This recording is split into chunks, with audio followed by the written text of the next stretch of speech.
U.S. military officials say 59 Tomahawk cruise missiles were launched about 4:40 a.m. local time from U.S. Navy destroyers deployed in the eastern Mediterranean Sea. For more details on the strike, let's go to the Pentagon, where VOA's correspondent Carla Babb is standing by. Now, Carla, what more can you tell us about this military action taken by President Trump? Well, Vincent, U.S. military officials are giving us a lot of details about this strike.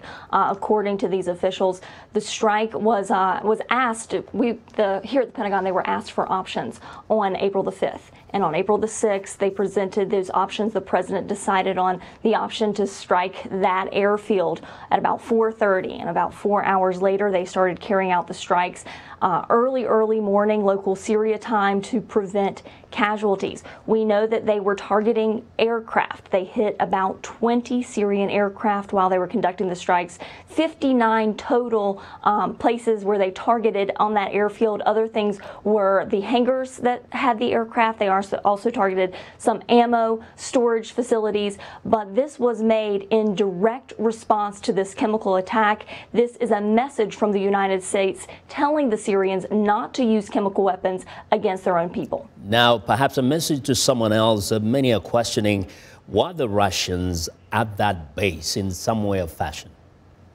Well, that's a great question, Vincent. And yes, there were Russians at that base. This base has been used in the past as a chemical weapons storage facility. There were Russians there, and the U.S. knew that there were Russians there, so they used a method of communication that has been used to deconflict airstrikes in the air to contact the Russians and say, hey, we're going to be doing this.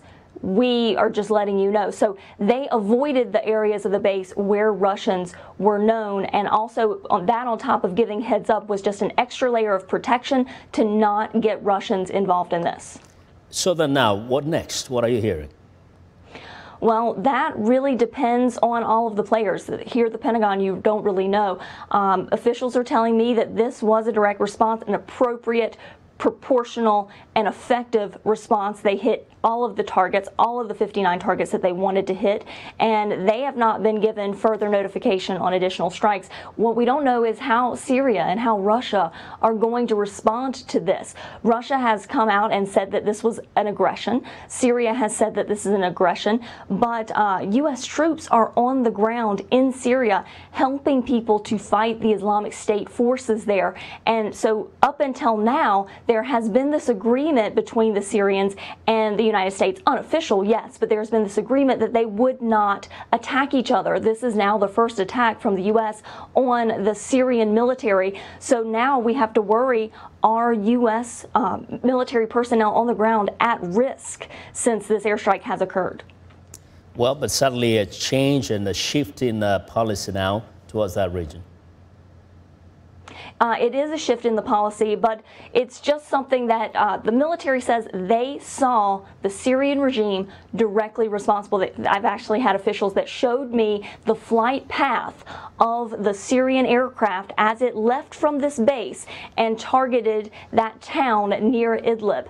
This is something that is just different. There has been other chemical attacks, yes, but not this large, not since 2013. And so President Trump, who had just said last week through some of his UN officials that maybe removing Assad wasn't the top priority, now he has shifted. He has seen the pictures of those children that were killed, and he says chemical weapons are not something that anybody needs to use against its people. And obviously he says that the United States will get involved if that happens. Well, we'll step on top of this story. Carla, as always, excellent reporting.